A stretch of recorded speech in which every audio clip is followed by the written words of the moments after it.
Have you ever wondered where the little things go when they suddenly vanish from your room? A lost mitten, a shiny button, or a soft, tiny handkerchief? Today, we are going to discover a hidden pathway leading high up into the misty hills, where the grass is as soft as velvet and secrets are kept safe. This story will lead us to the quietest, safest place in the world. A little cottage buried deep inside the mountain, where the hearth fires burn low and sleep comes easily to every tired child.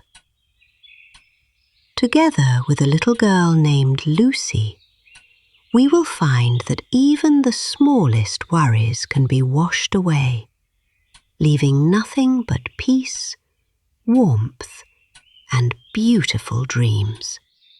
Welcome to Grandma's Tales. Today, we have a beautiful bedtime story for toddlers and preschoolers. A gentle reimagining of a classic tale. Sit back, get cozy under your soft blanket, and let us journey together to the magical hills of Cat Bells. Once upon a time, in a small stone cottage nestled at the foot of a great green mountain, lived a little girl named Lucie. Lucie was a sweet child, but she had a terrible habit of losing her things. On this particular afternoon, the old grandfather clock in the hallway was ticking louder than usual. Tick, tock, tick, tock. The sun was beginning its slow descent behind the peaks, casting long golden shadows across the garden. The ticking clock was a gentle warning. Evening was approaching, and the time for bed was drawing near. But Lucie could not rest. She was looking for something very precious. She had lost 3 soft pocket handkerchiefs and 1 pinafore. They were not ordinary things. Among them was her favourite tiny Betis handkerchief, a beautiful item, stitched with a bright red thread forming the letter L in the corner. This little handkerchief was her special treasure, her favourite comfort, the one thing she held close to her cheek every single night to fall asleep. It was her most cherished possession, and without it, the night felt too vast and unfamiliar. "I must find them before the stars come out," Lucie whispered to herself, listening to the relentless tick-tock of the house clock. She asked the old tabby cat sitting by the fire, but the cat only licked its paws and purred deeply. Lucie went out into the yard and asked the speckled hen, "Good penny hen, have you seen my pocket handkerchiefs?" But the speckled hen only clucked, shook her feathers, and went into the barn. Then Lucie looked up at the high, sloping hillside of Cat Bells. The mountain rose like a protective giant against the blue sky. High up, where the ferns grew thick and the mountain paths twisted like ribbons, she thought she saw something unusual. A tiny path, barely wide enough for a child's foot, led upward into the quiet green. Lucie climbed up the hill, her small shoes pressing into the soft thyme and moss. The air up here smelled of clean rain, sweet grass, and wild herbs. The ticking of the grandfather clock faded, replaced by the gentle rustle of the wind through the ferns. She climbed higher and higher, looking closely at the ground. Soon she found a tiny path that seemed to be used by very small creatures. And there, dropped upon the green grass, was a clue.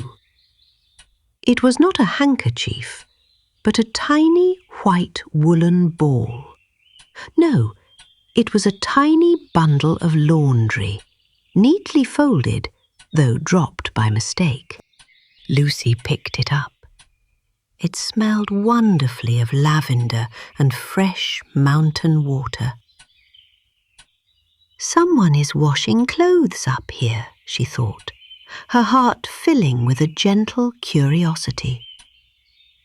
She followed the path further, winding around a great grey boulder. The sun was now a rich, warm amber, painting the hills in shades of gold and soft violet. The world was winding down, preparing for sleep.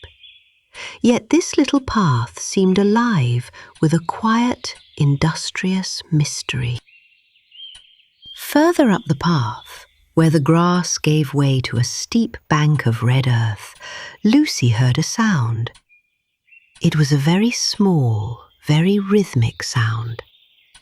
Scritch, scratch, scratch, scritch. And then a tiny sweet voice singing a soft tune like water bubbling over pebbles.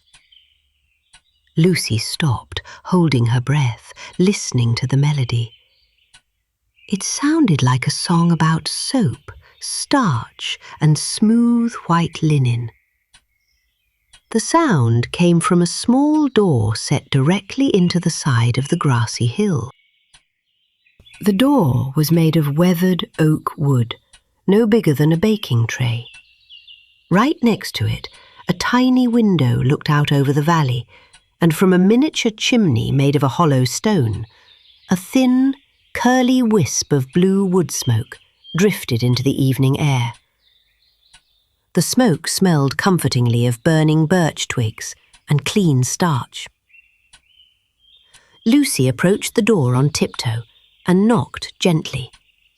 Tap, tap, tap. The singing stopped inside. A soft voice called out, "Come in, little one, but please mind the step." Lucie bent low and pushed the door open. Inside she found herself in the snuggest, warmest little cave you could ever imagine.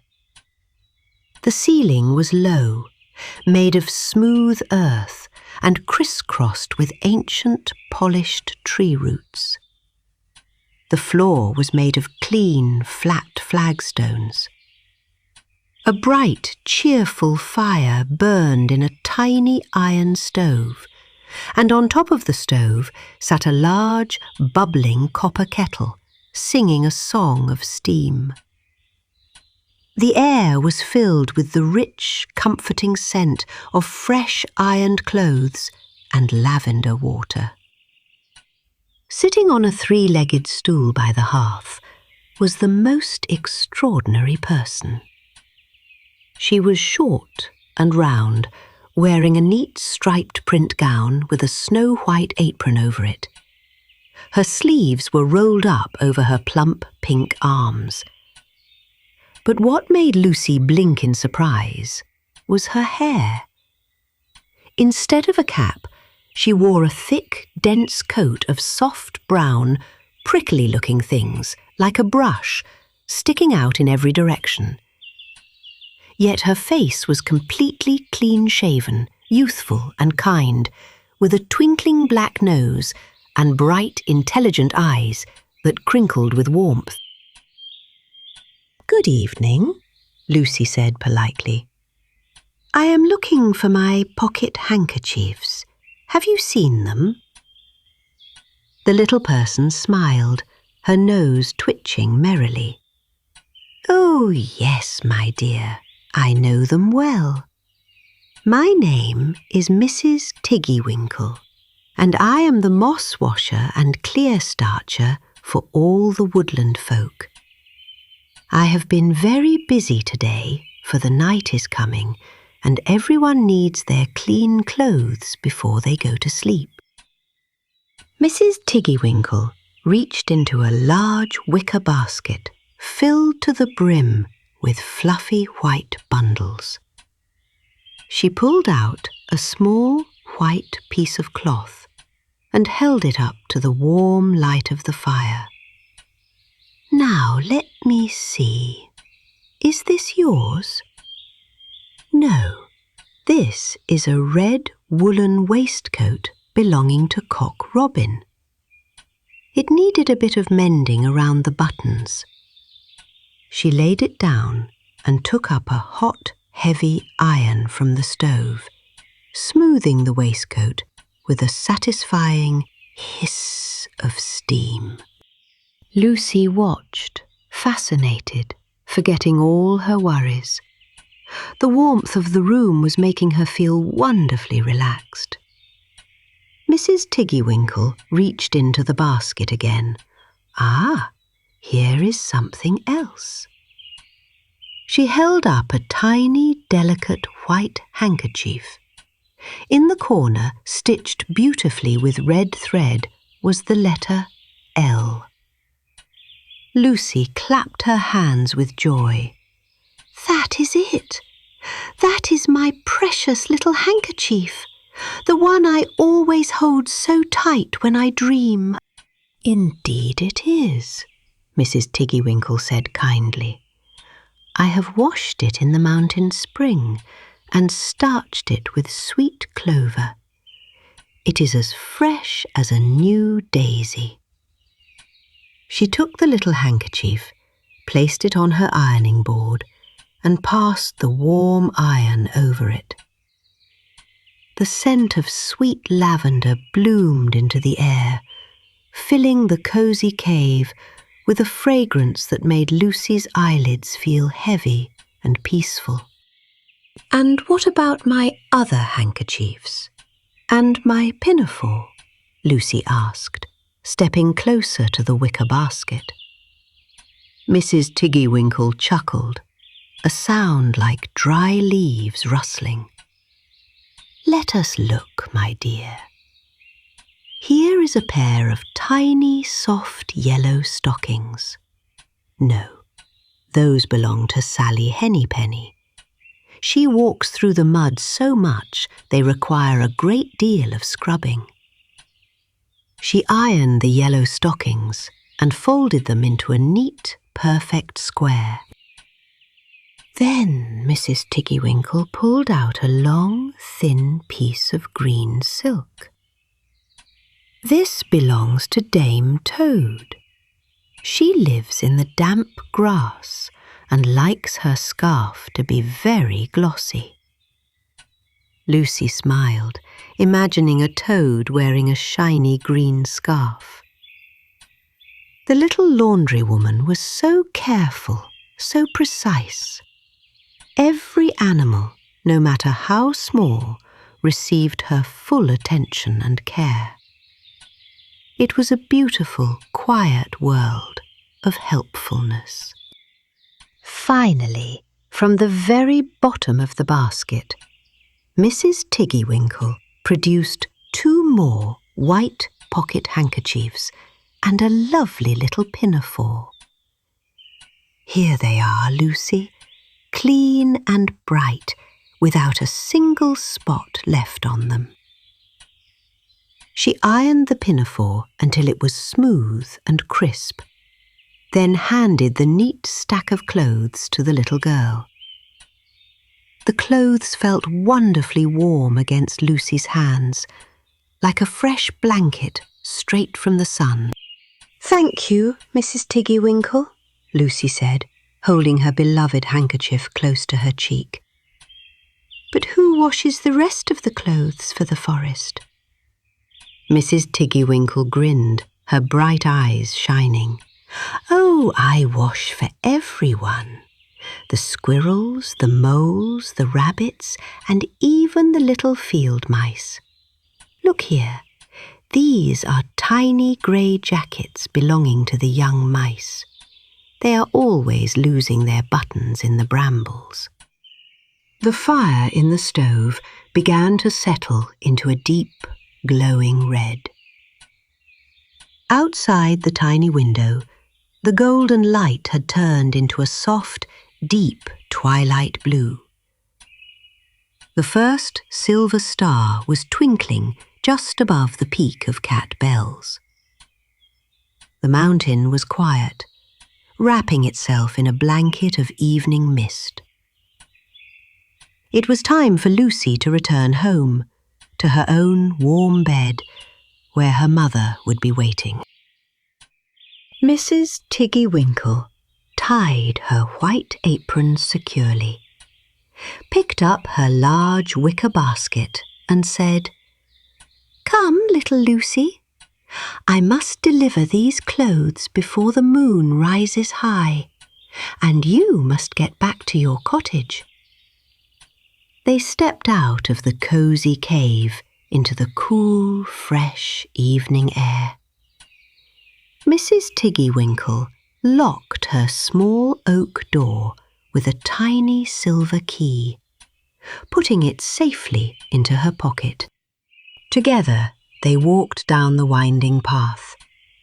The air was perfectly still, and the only sound was the soft patter of their feet on the moss. As they walked, they met some of the village animals waiting by the path. First came Sally Henny-Penny, clucking softly in gratitude as Mrs. Tiggy-Winkle handed her the neat yellow stockings. Sally shook her feathers gently, gave a sleepy cluck, and trotted off to her roost. Next, a little grey mouse popped its head out from a clump of heather. Mrs. Tiggy-Winkle handed over the tiny grey jackets. The mouse gave a little squeak of delight, bowed politely, and vanished back into the warm, safe earth. Every creature was getting ready for bed, comforted by the warmth of their clean clothes and the kindness of their little friend. At the bottom of the hill, where the path met Lucie's garden gate, they stopped.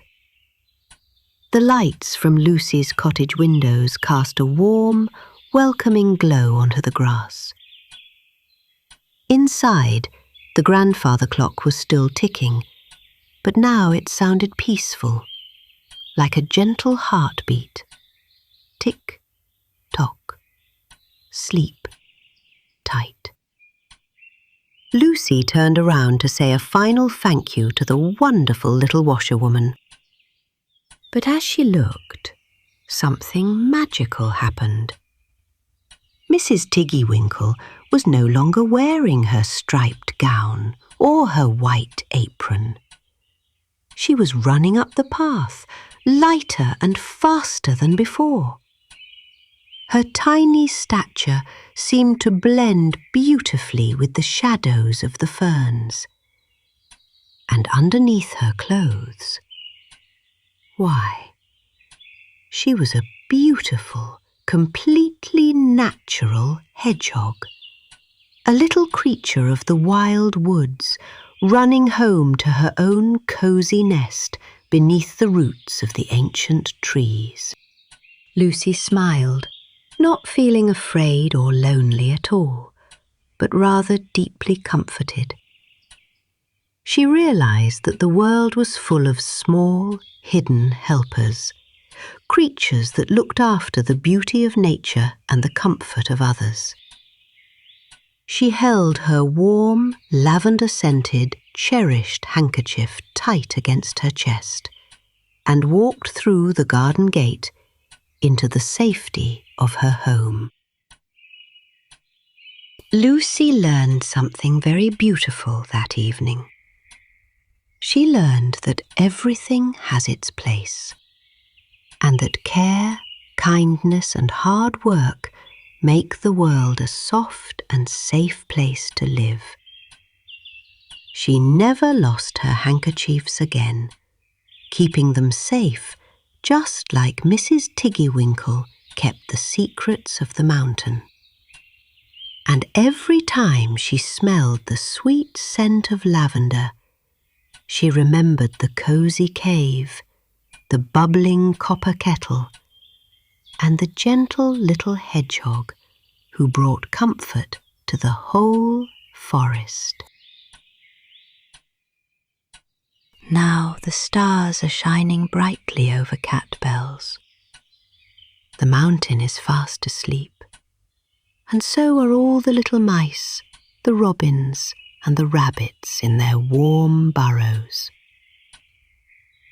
Close your eyes, breathe in the sweet, calm air, and let yourself drift into a peaceful sleep, knowing you are safe, cared for, and loved.